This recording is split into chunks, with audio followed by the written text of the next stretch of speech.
শিক্ষার্থীদের দাবির মুখে পদত্যাগ করেছেন বাংলাদেশের প্রধান বিচারপতি ওবায়দুল হাসান। আইন মন্ত্রণালয়ে তার পদত্যাগপত্র পৌঁছানোর খবর নিশ্চিত করেছেন অন্তর্বর্তীকালীন সরকারের আইন উপদেষ্টা ডক্টর আসিফ নজরুল। প্রধান বিচারপতির পদত্যাগের পর আপিল বিভাগের আরও 5 বিচারপতি পদত্যাগ করেন।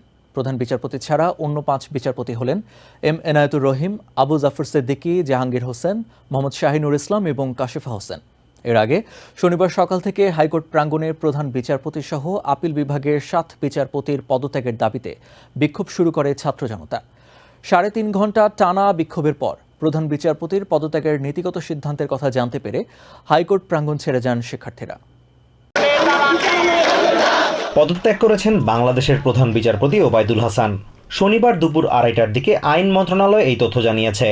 এছাড়া আইন উপদেষ্টা ডক্টর আসিফ নজরুল নিজ কার্যালয় থেকে পাঠানো এক ভিডিও বার্তায় এর সত্যতা নিশ্চিত করেছেন। পদত্যাগপত্র কার্যকরের প্রক্রিয়া অতি দ্রুত সম্পন্ন হবে বলে আশা প্রকাশ করেন তিনি।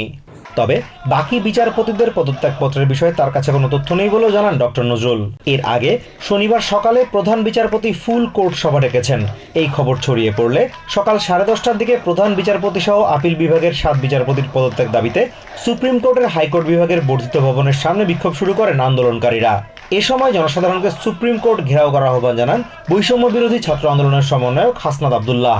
আন্দোলনকারীদের অভিযোগ, প্রধান বিচারপতি সহ 7 বিচারপতি স্বৈরাচারী শাসন প্রতিষ্ঠায় শেখ হাসিনাকে সর্বাত্মক সহায়তা করেছিলেন।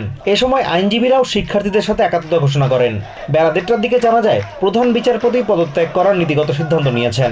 বেলা 2টার দিকে আন্দোলনকারীরা হাইকোর্ট এলাকা ছেড়ে চলে যান।